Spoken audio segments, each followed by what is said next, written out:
Hey everyone, welcome to How Did You Gain a Testimony? Today's episode is super fun because it's a joint podcast with Kerry Molstein. Yep. And this is a joint podcast with the Scriptures Are Real, the podcast that I do, kind of a bonus episode for us. Yeah, perfect. It's super fun and exciting. I'm so grateful that I get to interview Kerry today and that yeah, I'm just really excited. So do you want to give at least my podcast an introduction on yourself? Sure. And then we'd love to hear a little bit about you. So my name's Perfect. Kerry Mielstein. I'm a professor of ancient scripture at BYU. I'm an Egyptologist and Hebraist and uh, all that kind of stuff. I have 6 kids, one grandchild, and Emilia is actually in my Old Testament class right now. So getting to know her that way, that's a lot of fun. And our podcast focuses on elements of the scriptures that have made them become very real for us. We kind of come follow me, but we try and focus on things that have made them become more real or that help us understand them in a different way. So that's the kind of thing I love.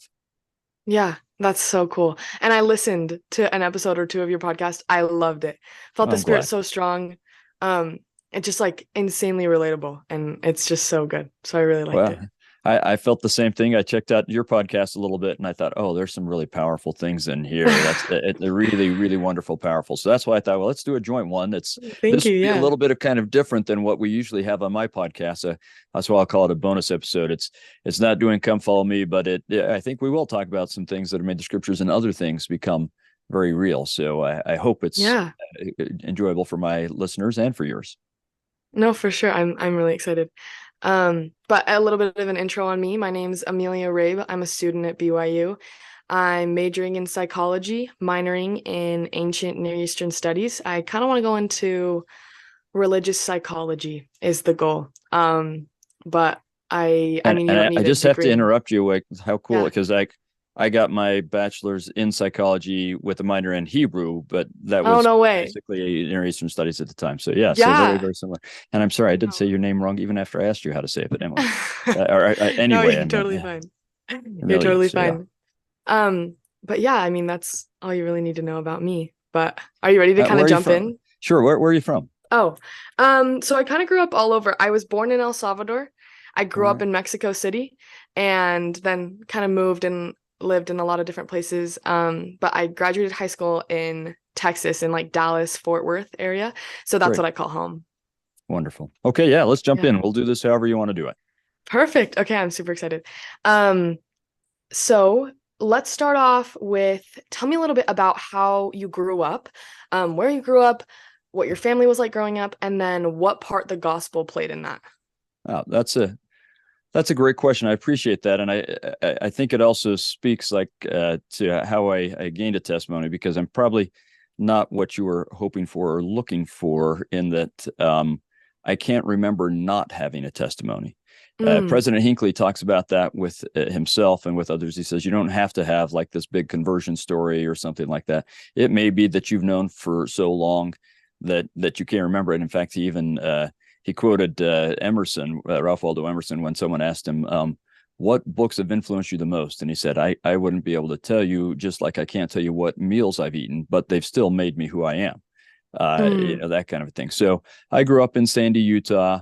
It was very rural at the time. We had a couple of acres that we had a little farm on and some horses and stuff like that, and sometimes cows and sheep and whatever. And um, there were 6 kids in my family. My parents were very LDS. My dad was just an amazing person, but I'd say so. He worked for IBM. He was an electrical engineer for IBM, which at the time is when IBM was huge. But he was kind of a rough redneck, is really what you might call him.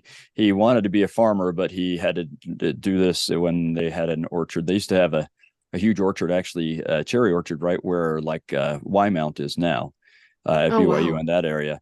And then they moved to Springville, but it got a blight and they lost their whole orchard. So he ended up working for No. IBM to support himself, always wanting to start another farm and never did.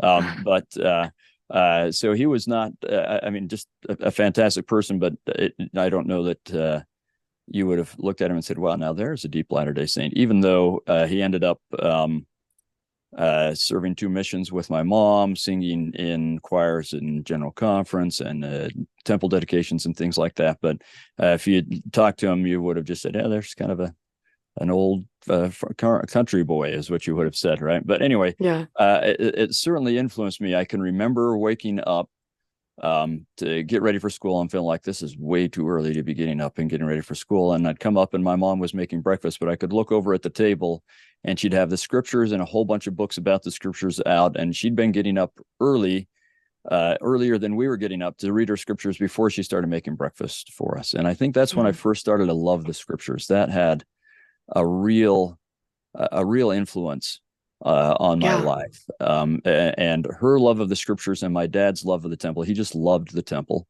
And they started serving in the Jordan River Temple as soon as it was built. He was part of the dedication choir and then just started serving as soon as it was built. At that point, President Benson would go to the Jordan River Temple because it had fewer stairs than the Salt Lake Temple. And my dad was one of the younger workers. So his job would be to help President Benson into the building and that kind of a thing. Wow, that's so Um, cool. so I learned to love temples and love scriptures from my parents. Yeah, that's so interesting. So, like seeing your mom read the scriptures, what strategies did you employ to kind of bring your scripture study to life? Uh, for me, it was just I loved reading anyway. And Okay. as I approached this, well, again, I'll say I don't know how and when I came to know the scriptures, but I learned them, and it must have been from my parents. But I don't remember specific instances or anything like that. You know, we did family home evenings some of the time. I was kind of Hmm. a knothead for that. I can remember that my parents would let each of us take turns teaching the lessons. I was the third of six, and the younger three I thought taught ridiculous lessons, and I would get upset that we had to sit through these silly kid lessons, and they kind of right. So I don't know that I was the best family home evening participant. Which, by the way, when I met my wife, she was my family home evening mom, and she would probably say the same thing. We tried to spice hers up as well, but but I do remember, just as an example, like when I was in primary, and I think I was about 8 years old, and we were doing some kind of a game. You know, the primary choristers are fantastic, and then they come up with these games to come up with songs. And our chorister had this game where it was like a matching game, and it was about some kind of Old Testament scripture story, and then you would sing a song that had something to do with that. And I remember that there was she had something about the story of Samson and Delilah, and I remember thinking, oh my gosh, there's an Old Testament story I don't know. That is, I was so excited, and I had to go home and read it that day because I didn't know that there was an Old Testament story that I didn't know, right? And I Wow. loved the stories. I have no idea how I knew them already, but I loved them. Well, I do remember like an Old Testament reader book that my grandparents had that I'd read when I was sitting at their house and bored, and some things like that. But every time I found a new story, it just excited the dickens out of me, Hmm. and that's kind of how I approached them, was as stories, and there was certainly doctrine in there. But I loved the stories and the reality of the people and the lives they were Hmm. living, and that's still my love, and that's part of why I'd love to help other people see how real it is because that was what fascinated me even from my primary age days. Yeah. So how did you differentiate between like these are fictional characters and I'm reading stories to like these were real people that like knew God kind Well, of thing? that was actually the thing that I loved about them. So the other thing that I loved Greek myths and Okay. ancient stories. I just love them. So I can also remember sitting at my grandparents' house. So my mom's dad worked for the railroad, right? They were poor. He worked for Union Pacific Railroad.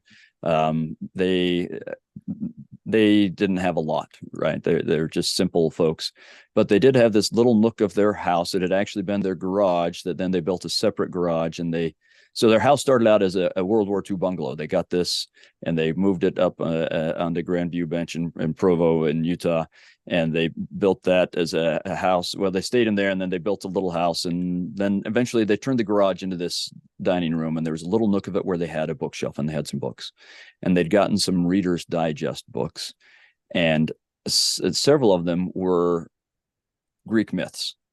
And I'd sit there and read those myths, and then I'd read those Bible reader stories. And I can remember thinking, it is so cool that the Bible stories are real. I loved the Greek myths, but I knew they weren't real, and they were fantastic and cool and everything else. But it was more exciting for me to read something that was real. Hmm. Um, and this might speak a little bit to maybe some of what, if it's all right if I go this way. Some of Um, well, I can't remember a time I didn't have a testimony. I can remember lots of times of my testimony growing and being stretched and being Yeah. reaffirmed. And a lot of those have had to do with my intellectual life. And for me, it is so exciting when so I'm an archaeologist. I guess I didn't say that part. I direct an excavation in Egypt, and I go and I dig there, and I've worked with lots of people in Israel. I don't excavate in Israel because that doesn't always go over really well in all over the Arab world. But I've certainly gone and seen the excavations with the people who excavate there and consulted with them and on dozens of excavations in Israel. And I study them like crazy. And I take students. I was a student at the BYU Jerusalem Center, and I've been a teacher there twice, taking students around. And I still direct tours there all the time. In fact, what I was doing right before we got on was figuring out an itinerary for a tour. So in Israel. So I love going to these places, and sometimes you find remains that you say, "Huh, how does that work in with the story?" And it takes a while Mm, to figure it out. And I'm okay with saying, there are probably we know that the Bible has had some things added to and taken away and so on. So I have no problem theologically if I find an element of the story that they exaggerated this, or I'm not sure it really happened this way. hmm. But what I have found is that the better our scholarship is, the more it supports the scriptures. And I found that with every book of scripture. But I Yeah. particularly love how much archaeology there is to do with the Old Testament, and how much as I study it and I look and I say, well, this really is where where David walked, right? This really is where we can see I've seen remains where I'm like, that's the fingerprint of Solomon right there. He's the only one who would have built that kind of thing in this place in Amman, Jordan, right? And so that's really cool. In fact, maybe I'll also tell another story along these lines. And you tell me when I'm telling too many stories or going off No, too. you're doing But good. I love it. um, I can remember when I was a student at the BYU Jerusalem Center, and the first field trip we went on, they took us to this site called Nebi Samuel. That means that's Arabic for the prophet Samuel. Nebi Shmuel would be Hebrew, and it's a place where there's both a synagogue and a mosque for the prophet Samuel. They both revere the prophet Samuel, as do I. And because of that phrase that they let none of his words fall to the ground, they both feel like, okay, he's a prophet that if the Lord really listens to, and so on. And so that's a place where if you really need a prayer answered, you go there, kind of a thing. But anyway, we were Yeah. standing at this mountain, and my teacher, Dr. Donald Perry, who was my Hebrew teacher, I was on the intensive Hebrew program at the No Jerusalem way. Center. And he was showing us across there. You look out at the edge of the hill, and you go down a valley, and then there's another hill that's Gibeon. And he's telling us the stories. The Gibeon, this is where there was a battle that Joshua fought, and the sun and the moon stood still, and so on. And he's telling us that story. And then he's telling us that's also where Solomon was when he had his vision, and the Lord asked him, ask what you want. And he says, I need an understanding heart to be able to judge these people. And he was blessed with the gift of wisdom. And I can remember feeling the Spirit so strongly telling me what I already knew. I knew this and fully believed it already, but so strongly testifying these stories are real. Hmm. These are real people. These things happen right here. These are people with hopes and dreams like you have, and difficulties like you have. But these stories are real, and the lessons in them are just as real and can be applied to you.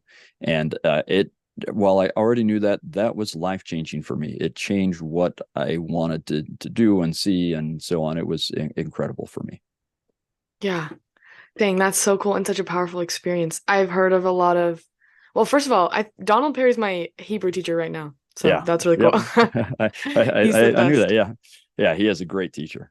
Yeah. Uh-huh. And then also I've heard so many stories of like I just have friends or like my friends' parents have gone to Jerusalem and the Holy Lands and Yeah. they talk about the spirit that they feel there is just so powerful knowing that, these prophets have walked there or that Jesus walked there, It's so Yeah. cool. It really does So, become real, and that's powerful. yeah. No, 100%. Um, so let's go back a little bit to your kind of growing up years, the Mhm. forming of the testimony. Um, so entering school and high school, what influence did your peers have on your testimony? Oh, they did have a big influence. So I am fortunate to have ended up with some great friends. I went to a really small grade school that is now a Shake Shack in Sandy. But it would have been torn down, I think, long ago, except for that the entryway into the gym was a Pony Express stop. So it was a national historical monument, so they couldn't tear it down. So it sat vacant So for funny. about 30 years, and then someone just turned it into a Shake Shack a few years ago. But it was really small. So we had one class per grade kind of size, right? I knew everyone in my grade all the time. We were all the same, hardly anyone moving in or out a little bit. But and the friends that I had there were my friends through I made another one of my closest friends in grade school and in high school, but that kind of core group are still my friends that I do things with. We were roommates in college.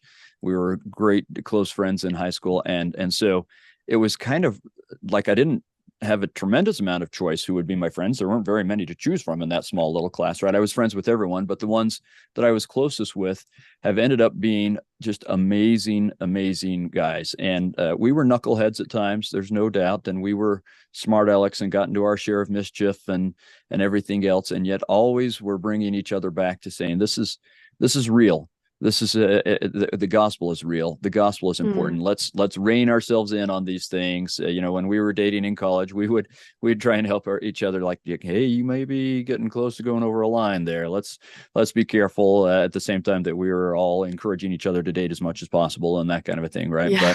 But my friends were incredible, and I would say studying seminary with them made a huge difference in my life. Yeah. A really, really big difference where we would talk as we'd walk back. So the seminary building, we were in Utah, so it was part of high school, but it wasn't in the high school. You'd have to walk off campus, across just up some stairs, and there's the seminary building. I went to Alta High School, and the conversations we'd have, even if they weren't in the same class as me, I always had some of my friends that I would walk to seminary and from seminary with, and we'd talk about seminary. And sometimes we'd talk about the girls we were going out with or whatever else, right? But and the football game and whatever else. But we would often talk about what we learned in seminary, and that was powerful for me to have. We'd have deep discussions. Well, even before that, I can remember um, with two of these friends. Sometimes we'd stay after at middle school, and the middle school was a ways away from our house. And if we'd stay after to do something, then we had to walk home, and it was probably an hour's walk. And Hmm. this is a different day than what we would have today, but we just walk going through fields and whatever else and walk home. And we would have deep discussions about all sorts of things, but it always had a religious element to it because we were trying to figure out life, right? We're 13, whatever, but trying to figure Yeah. out life. And we would talk about um, the gospel and what it really meant and how it really affected the way we interacted with other people and so on. So my friends had a big effect. But Yeah. maybe just while we're on that topic, I'll also say that so as I said, I can remember lots of little times where I can say, oh, I already knew at that point. I already knew I'd already felt the spirit. I already like I can remember feeling the spirit so often that I don't remember when I wasn't feeling the spirit. Yeah. But some of the times that influenced me the most were in seminary.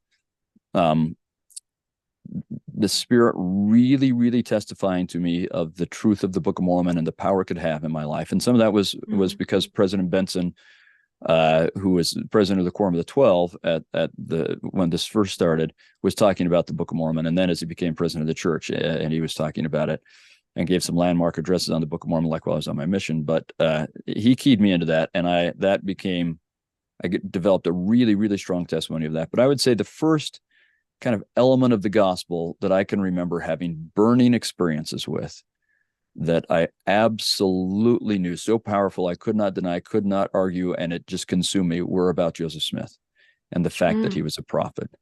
Um, and some of that, oh, actually, that does remind me of another element that I didn't uh, talk about, but that had a huge effect on me. One year so it was when I was 11. I just barely turned 11, and my dad, as I said, worked for IBM, and he used to have to go to New York or different places where they were going to be getting a different system, and he'd have to be trained sometimes for 3 weeks, sometimes for 6 weeks or something like that, and he'd be gone. But one time it was in the summer, and he came up with this plan that we would all go. and we borrowed a motorhome, and he built a rack on it to put a little motorcycle on so that he could get around when we got there. And we toured the U.S. all the way back there, stayed in New York for 6 weeks in Kingston, New York, and then toured all the way back home. And so while we were doing that, we went to all these church history sites, right? And That's so I cool. still remember the Sacred Grove, Mm, and as I'm 11 years old, and the power of the spirit that I felt there, that told me that Joseph Smith was a prophet. And then the power of Moroni's visit and the coming forth of the Book of Mormon. Those two things were just seared into my soul in a way that I can still remember those feelings, and mm. knowing what it is and the reality of that was a different kind of communication than happened in any other way. And I really came to trust in the spirit, because I could tell the difference between it and every other kind of feeling I ever felt. It was different, more real, and more powerful. Yeah. Wow.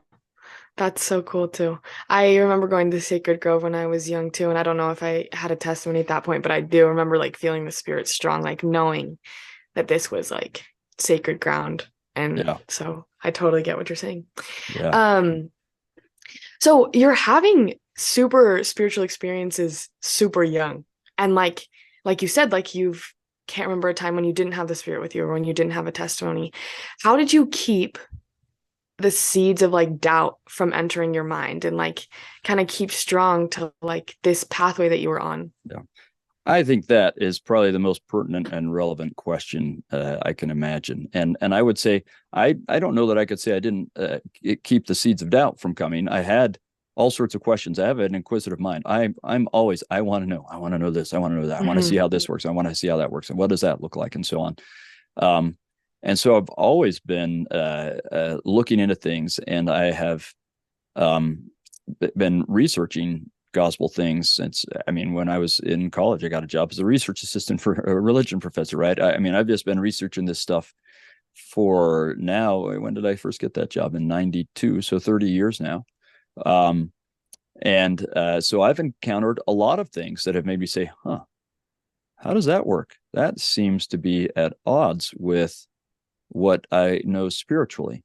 And especially, I'll say, because I'm an Egyptologist, I didn't set out to study the Book of Abraham. I actually kind of wanted to avoid it because I don't like contention and that kind of a thing. And I knew there's a lot of contention around that. But as an LDS Egyptologist, I really wasn't able to avoid it. So when I started to try and study just enough to be able to answer people's questions, I got hooked into the questions myself. I'm like, wow, there's some fascinating questions that we should try and find answers here. And I really got hooked into it. And so I've spent uh, several decades now, more than 2 decades, really researching. Well, about 2 decades, really researching the Book of Abraham. And there are enough controversial things in there, with enough smart people who are trying to go after the church in regards to the Book of Abraham, that I've often encountered something where I've said, "Huh, how does that work with what I know or what I believe?" And so I'll say two things about how I've worked with that. One is, it's always been really clear to me the relevance of different kinds of learning. And I've even written about this. There's a chapter in a book I wrote about the Book of Abraham called Let's Talk About the Book of Abraham. And there's a chapter in there that talks about how do we know what we know? And Mm, I have realized the limitations of what we might call academic or scientific inquiry can give us. It can give us lots of answers in lots of ways and fantastic tools and all sorts of stuff. But on the most important questions, it has limited ability to give us answers. We hmm. should use it to the best of our ability, but it has limited ability. I also realize the value and importance of revelation as a source of knowledge. And we could get into technical discussion of what we call epistemology, and I do that a little bit in my book and so on. But revelation, some people will, in epistemological circles, which epistemology is the science of learning, or how do we learn, how do we know? Um, they call it intuition, but revelation fits in that category. Hmm. And I've also realized both its limits and its abilities. So it has the potential to be limitless, but in practical application, it does have some limits. So, for example, I would really like to know, one of the things I've studied a lot as a someone who's both as degrees in Hebrew, and my secondary emphasis in my PhD was Hebrew language and literature, but my primary was Egyptology, and that kind of wedding brings you to the Exodus, right? Um, Mm-hmm. I would love to know when what Pharaoh was Pharaoh when Moses was interacting with him and when the Exodus is happening. I would love to know Mm-hmm. that. I'm positive that Revelation could tell me that. I'm also thinking it's unlikely that it will. I don't know that Mm-hmm. God is going to reveal that to me, or what Moses's birthday was, or something along those lines. Right? Yeah. It's capable, but it's probably not going to happen. But Mm-hmm. Revelation is capable of telling me, was Joseph Smith a prophet? Was he inspired when he translated the Book of Mormon? Was he inspired when he translated the Book of Abraham? Those are the kinds of questions that it is equipped to answer. And I trust in Revelation as a very viable and important source of knowledge. So when it seems like the two come into conflict, when I encounter something in my academic research that seems like it's conflicting with the knowledge that I have that Joseph Smith was inspired when he translated the Book of Abraham, then I have to say, okay, let's put this on the shelf, and I'll keep researching, and I'll keep praying, and reading the Book of Abraham, and we'll see where it goes. And every time that there are a couple of questions that I don't have answers to yet. Let's just be clear about that. There are a couple of things I'm like, I don't know exactly how that works, but there I can tell you dozens of times where I I didn't understand something to begin with, but as I did the research well, the research actually answered itself and came into alignment with what I'd already learned through Revelation, which is Joseph Smith was an inspired prophet. It's happened to me Yeah. so many times that at this point, it doesn't faze me. I'm just like, yeah, that'll Yeah. work itself out. I've seen it work itself out so often. I'm not worried about this. But part of that is because I've learned how to value Revelation as a source of knowledge. Yeah. Wow. Thank you for sharing that. And also, like, what a cool example of combining like experiences and faith into like now just like trusting that like the answers will come. Yeah. That's I so think valuable.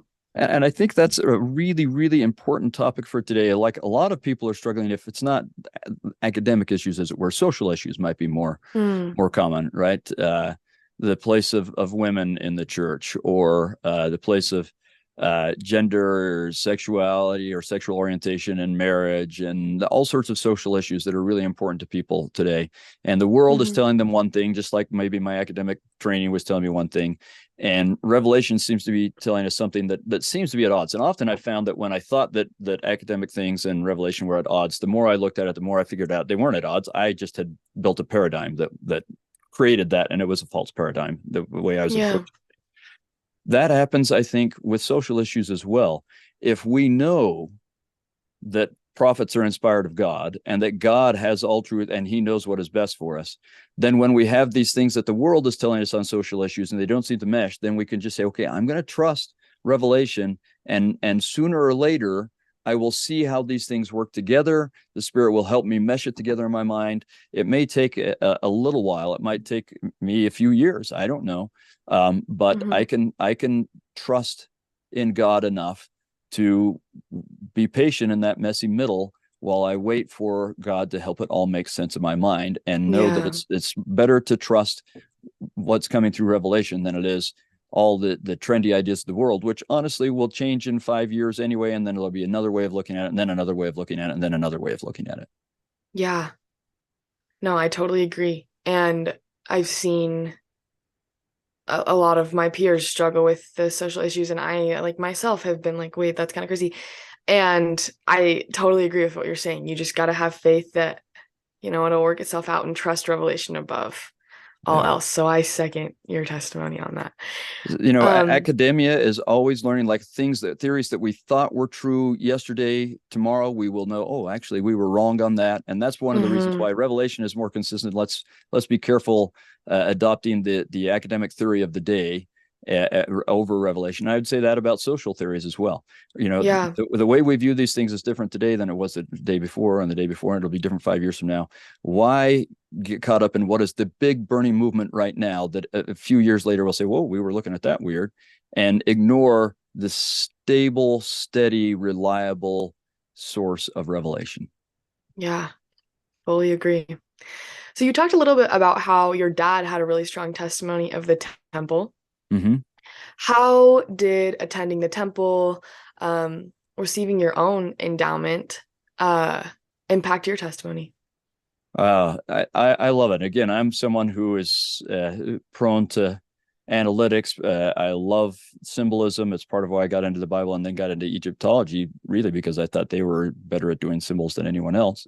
Yeah, And so from early on, I was just eating up the symbols of the temple and seeing how it taught me about how it could be transformed by Christ and come back to God. And I have a yearning to be with God. And so it was exciting to me. But it's also informed like a lot of research. I wrote a long paper in graduate school on the symbolism of Egyptian temples. But as I'm writing, I'm like, wow, I could be writing about LDS temples. And in fact, that's a book I've been working on. And I've got two projects I'm trying to finish up now. And then my next big project is to write a book on ancient temples, Temple of Solomon, the Egyptian temples, those kinds of things, and how they that's help so us cool. understand modern temples. So, understanding the ancient world and ancient temples has really affected my love for the current temple. But what they all do is affect my understanding and appreciation of the gift of Jesus Christ and Mm, how he makes it so we can come home again. that's beautiful. That's so cool. Um, oh, I forgot my next question. Uh, well, Oh, yeah, go ahead. um, so you've mentioned that you served a mission. Mm-hmm. Can you tell me a little bit about how you decided to serve a mission and then what your experience was like on a mission? Yeah, well, my friends and I were all just excited about missions. I believed in prophets, and they were telling us we should go on missions, and so I never had a doubt that I should go on a mission. Hmm. I did struggle with the idea of being a returned missionary because there was a lot of stigmas like, oh, well, then you're going to be wanting to get married tomorrow or something like that. So I didn't love the idea of being a returned missionary, but I love the idea of being a missionary. We took mission prep classes in high school, in college. Our freshman year, when we were rooming together, we all took a mission prep class in college together. We were all really excited about it. I served in Southern California and had just a fantastic experience. There were, as with any mission, lots of tricky things as well. Companions that didn't want to do the work, and people who were I lived in some. This was at the height of the gang era in Southern California, and a lot of drug dealing things going on as well, and the height of smog in Southern California. So I served from '88 to '90, and there I served. I was in a couple times in some pretty uh, shady areas where I was living, and we had to be careful. But I Yeah. really just had fantastic experience. That I think I was always someone who loved people, but that probably more than any, well, I'd say two things that I grew for me on my mission more than anything else on my mission: my love of people and my love of God. And it's while I was on my mission that I realized how much joy I felt when love of God was the first priority in my life. Mm, And trusting in God and doing whatever He asked because I loved Him. The amount of joy that I felt and the amount of revelation that I felt when that was my priority, and then the amount that helped me really love other people. Those were things I kind of understood before, but I came to understand them much better on my mission. But I'd say I'm still learning about those things. In fact, maybe I could share another story that's far more recent, but I think is really relevant for the idea of how you maintain your testimony, especially through struggles and difficult things and so on, mm. and how it's interacted with that, if that's okay. Yeah, no, for sure. Um, so as I said, I learned to love God and to really make my top priority in life to just do whatever God wanted me to do. To submit my will to His became my joy. Um, and when you don't have a lot on the line, it's actually fair. It's a lot easier, right? You're a single guy, you don't have that many cares in the world, and it's pretty easy to just say, "Yeah, I'll do whatever you want, God." I mean, sometimes hard to when you're dating to remember that, but that was uppermost in my mind, and so on. Um, I can remember uh, because of that desire that one of my favorite hymns became Nearer My God to Thee. And this idea Mm. that all these experiences, trials or whatever else, would help you draw closer to God. And I love that. It's pretty easy to love that when you haven't had a lot of trials. And then I can remember later when I was teaching at the Jerusalem Center, and I was teaching at the Jabbok River, which is the place where Jacob has the wrestle with the angel, and he has this wrestle, and then he's renamed Israel. And that Mm. song has a lot of imagery from Jacob's experience. It talks about his stones. That's from his first vision and so on. But it has a lot of imagery about Jacob in it. Yeah. And I couldn't help but we started to sing that song while we were there, and I couldn't help but think about that song. And at the time, my father had Parkinson's, and it was getting pretty bad. And he would die not too long afterwards from complications from Parkinson's. But as Mm. I thought about my father and his attitude through his trials, and I could see him being like Jacob and saying, "Even though it be a cross, that raises me nearer, my God, to thee." And I could see that in him, and it became not just one of my favorite songs, it became my favorite song. It touched me so deeply and meant Mhm. so much to me to see the terrible things that and Parkinson's is a terrible disease, and the things it does to great people, that just, it's terrible. And to see what was Yeah. happening to my father and see the way he handled it was inspiring. Well, a few years later, this is just a few years ago, I have a daughter who had a lot of health challenges, and they started to get to be really, really difficult and really chronic pain. And that spiraled into, because her brain didn't know how to deal with all the pain, spiraled into a neurological disorder that caused her more health problems, right? So they kind of spiraled on top of themselves. The neurological disorder developed, that caused more health problems. And this started to cause mental health problems, which caused more health problems, which caused more neurological uh, issues and so on.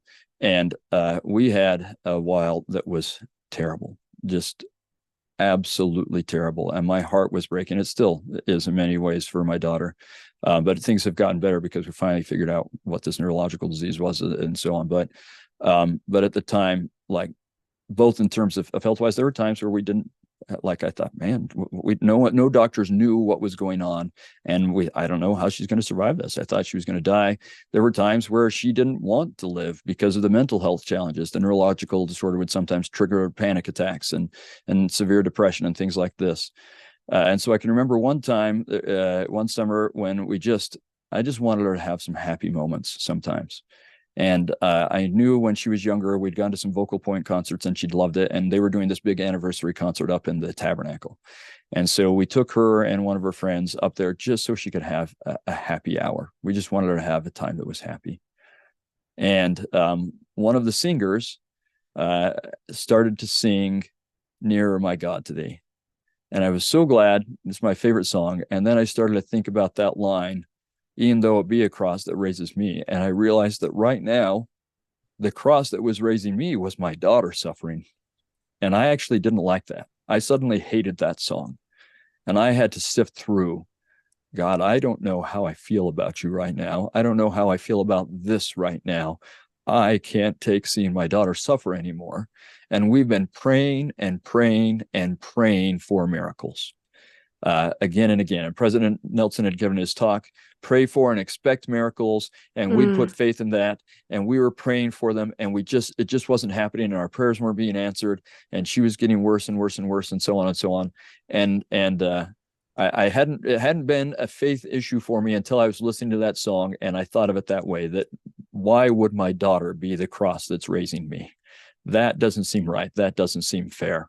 And I don't know. She was having so much pain in so many different ways. I just didn't know, can I really take this from you, God? Not that you're inflicting it, but we're praying for relief from this, right? And it was difficult, and it took me a few weeks. That really got me thinking, and I had to think and study and pray. And this is one of the things, and I could have said this about when I was talking about the book of Abraham or other things as well. I think it's intellectually disingenuous if you have questions about God to start going everywhere else and not go to God. or if you have questions about the book of Abraham, to start going everywhere else and not go to the book of Abraham. I just think that's not intellectually honest. That's not a real pursuit of trying to find answers. You should look everywhere, but that includes looking at the Book of Mormon or the Book of Abraham and talking to God. And so I started struggling, but talking to God about it as well. And one of the things that I came to realize is that we had been seeing miracles. When I stopped saying, okay, this is the miracle I was asking for. I want this to end. I want the full cure and I want it right now. And I started to say, well, if God knows better than me, what is it that, how might he be answering our prayers? And I looked and we started to see that we'd experienced hundreds of miracles, some of them amazing. And as we started to look for it from that time forward, we've seen a never ending stream of miracles. We still haven't had the miracle that we would like the most, which is just cure this. Just make this be done, cure it and end it. But in God's wisdom, that's not what's happening. But it is clear that he is answering our prayers, not the way we were wanting, but in some wonderful, amazing ways. And that helped me to start to work through other questions I was asking him about that very issue. And it was only a matter of a few weeks, but within a few weeks, I was back to loving that song and feeling like God really was with us. I still wanted him and I still want him. Please just end this. Please just, and I believe he could, but I trust that he does that which is best for us. I don't know why that's not best for us, but I believe in him and I trust in him and I see the miracles and I feel his love and I see his love. For a few weeks, I didn't. But I do see and feel his love and know he's answering our prayers in the way that's best, even if it's not the way I want. And that I at the same time, I was started, well, not at the same time, just after this, I started reading a book by a woman who I've had on my podcast named Emilia Rabe Adams, who has a book called Divine Quietness. And she talks about, what about when God just seems like he just stops talking to you? You're not getting any kind of answer from him at all. And she goes through, okay, well, maybe I've misunderstood what God is like. And, you know, I feel like she makes reference to, I think it was an Elder Christofferson talk, where this kind of vending idea of a vending machine God. If I put my quarter in, I said my prayers and I went to the church and I lived my covenants, why am I not getting the sandwich that I ordered out? But God's not a vending machine. He's going to give you what you need, not what it is you ordered, right? And I had to struggle with that. Interestingly, I was in the midst of publishing and writing a lot about covenants and covenant blessings while I was having that struggle. And that's one of the things I say, like, I'm keeping my covenants and I'm relying on covenant blessings. Where are they? And then I saw they're all around me. Not necessarily the sandwich that I ordered, but they're all around me. And that was powerful for me, and is still my, so even though I can't remember when I didn't have a testimony, I can remember my testimony growing actually yesterday. And I can remember my testimony growing, that would that have been a year and a few months ago is when this experience was. I can remember my testimony growing all sorts of times. So having a testimony doesn't mean you're done. You need to keep going with that struggle, but keep turning to God and you'll be all right. It's when you stop turning to God that you're not going to be okay. I totally agree. So this is, I mean, more like a curiosity question, but since you've studied the scriptures so much your whole life and in so much depth, how do you keep your personal scripture study to continue to be exciting and like still informational? Yeah, all sorts of different ways. And this is true of human nature in general. So remember, I have a degree in psychology. I really get into just human nature and how it works as well. There's not anything that works that if we keep doing it ad nauseum stays fresh, right? In almost any aspect of life, you always have to find a way of mixing it up, whether that's an exercise routine, a way of getting better at a particular skill, or your life, your romantic life with your spouse. And I don't mean like, I mean, I guess that's true sexually as well, but I mean, like, you're just keeping that love alive with your spouse, right? Nothing thrives if you stop. And it's actually true of trees and gardens and everything else, right? You can't just keep doing the exact same thing all the time. Sooner or later, that stops working and you have to do something else, a different kind of nutrition, plant the mint here and the cucumber there instead, switch where they are or whatever else, right? And so it's true of scripture study. You have to to kind of mix it up. And so there are times where just trying to read the Book of Mormon as much and as fast as I can, where that's the answer for me. There are times where it is throwing my heart into what I'm teaching, right? So reading the Old Testament with you guys right now. There are times where I'm choosing a subject, like the covenant, and I spent like 3 years just combing the scriptures and looking for elements of the covenant. And I'd see this, and I'm like, oh, now I need to study that topic of it or that aspect of it, and so on and so on. There are times where you just say, okay, this conference talk inspired me, and it had these scriptures in it. What are more scriptures that are being used by the prophet right now? There are all sorts of different things. So I often have a project that I'm interested in, right? So when I get back to writing this book on temples, then I'll be looking at a lot of scriptures on temples, and that will keep it fresh for me. Come Follow Me has been fantastic for me. I love trying to say, okay, I've read all of these scriptures and numerous times, for most of them, like a lot of times, and yet to say, okay, how can I study at this time so that I can teach my family, so that I can participate in my ward? How can I get more out of it this time than last time? And that's been really fun for me. So all of those Yeah, things have been great. that's super cool. So with General Conference coming up, you kind of mentioned gaining inspiration from General Conference talks, Yeah. but Yeah. what do you do to prepare for General Conference? And then what do you do to apply the messages that you heard in General Conference to your life? So I don't know that I have a consistent thing that I do every time. Like I do whatever seems to be working best at the time. And I really do try and live by whatever inspiration is coming to me, then I do that. Right. So this time I've been praying for about a month now for those who will be speaking in conference to Mm, be inspired in what they say and so on. And that has gotten me looking forward to conference more than anything I've done in the past. I don't think I've ever done it quite that way before. Usually, like the day of, I'm praying, bless them, right? But I mean, I know that they're actually doing their talks ahead of time and so on. And so I started praying for it earlier, and wow, it really has me excited for conference.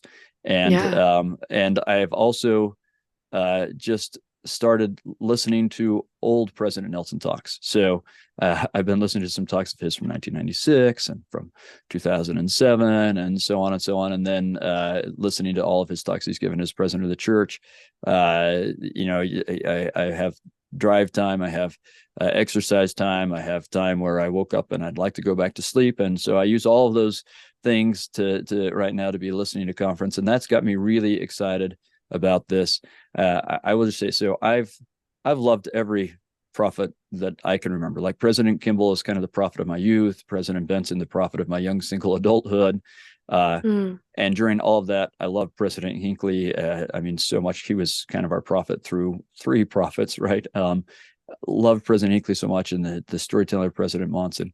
I have to say, I am absolutely amazed and enthralled with President Nelson and the way he is leading us. And he seems to be just so carefully guiding us from step to step of getting more and more holy, drawing closer and closer to the Lord. He has these things. Let's do this. It'll get us closer. And then this, and it'll get us closer. And every now and then I say, and we need to stop doing this, like contention.